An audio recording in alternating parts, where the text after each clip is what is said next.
नमस्कार किसान भाइयों, आखिरी मौका है किसान भाइयों गेहूं की फसल में हरापन लाने का, फसल को पूरी ग्रोथ कराने का। फसल में कल्लों की संख्या अभी कम है, फसल बढ़वार रुकी हुई है। टेंशन ना लें किसान भाइयों, मौका अभी हाथ में है। गेहूं की फसल में पीलापन हटेगा, पौधों में नए टीलर ज़मीन से बाहर निकलेंगे। कुछ हमारे किसान बहुत परेशान हो जाते हैं इस बात को लेकर कि उनकी गेहूँ की जो है फसल पूरी ग्रोथ, हरी भरी भरपूर टिलरिंग फसल नहीं कर पाती है, तो वह किसान फसल पर खर्च भी ज़्यादा कर देते हैं और रिजल्ट फसल पर जीरो किसान भाइयों दिखता है। यह समस्या बहुत सारी आती है मिट्टी से, ज़मीन से, जिस पर हम अपनी फसल उगा रहे हैं किसान भाइयों।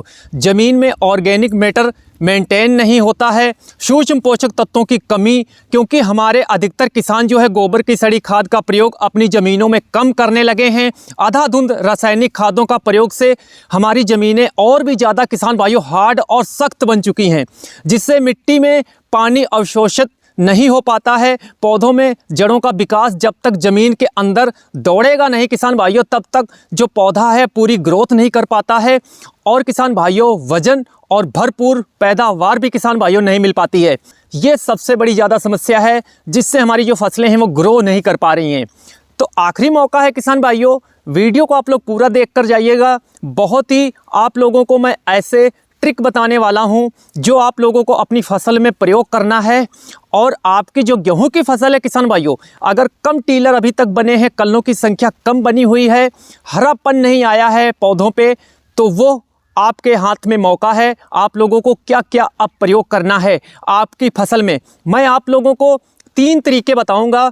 तीनों तरीकों में आपको कोई एक तरीका अपनाना है अपनी गेहूं की फसल में, और उसका जो रिजल्ट है बहुत ही शानदार किसान भाइयों मिलेगा। और 38 दिन की फसल है, पूरी ग्रोथ पे है, अच्छी हाइट है और ज़्यादा से ज़्यादा टीलर भी हर पौधे में मैं आप लोगों को दिखाता हूँ। गेहूं की फसल में मजबूत भरपूर टीलर कल्ले सिर्फ फसल की क्रांतिक अवस्था यानी फसल के 21 दिन से लेकर 45 दिन तक ज़्यादा निकलते हैं। बस यह जरूरी होता है कि आपने फसल बिजाई में बेसल डोज में फास्फोरस, नाइट्रोजन, पोटास इन सभी तत्वों की पूर्ति कर दी हो। उसके बाद पहली सिंचाई के बाद फसल को खुराकी पोषक तत्वों की पूर्ति पहले यूरिया में मिलाकर डाल दिए हों, जैसे जिंक, सल्फर, मेन पोषक तत्व। पोटास बिजाई में नहीं डाल पाए थे किसान भाई, तो आप पहली यूरिया में मिलाकर भी डाल सकते हैं। खैर, अब आप क्या डाल सकते हैं फसल को नंबर 1 करने के लिए? अधिकतर हमारे किसानों की फसल इस समय 40 से 45 दिनों के आसपास की हो चुकी होंगी और खरपतवार कंट्रोल करने के लिए स्प्रे भी कंप्लीट कर चुके होंगे। जो हम पहला यह फार्मूला बताने वाले हैं वही किसान इसको प्रयोग में ला सकते हैं।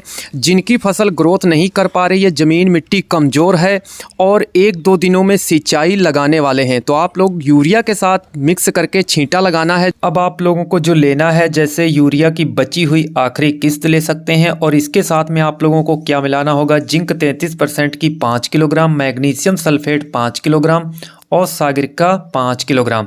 सल्फर मात्र 1 किलोग्राम लेना है 80% का, क्योंकि मैग्नीशियम सल्फेट और जिंक में भी सल्फर मिल जाएगा। तो प्रयोग विधि है उसको आप लोगों को जब सिंचाई करेंगे, सिंचाई के उपरांत ही आप लोगों को प्रयोग में ला देना है गीले गीले खेत में, तभी ये अच्छे से काम कर पाएगी। अब जो दूसरा हम फार्मूला बताने वाले हैं, फॉलिकेयर स्प्रे के माध्यम से आपको स्प्रे करना है।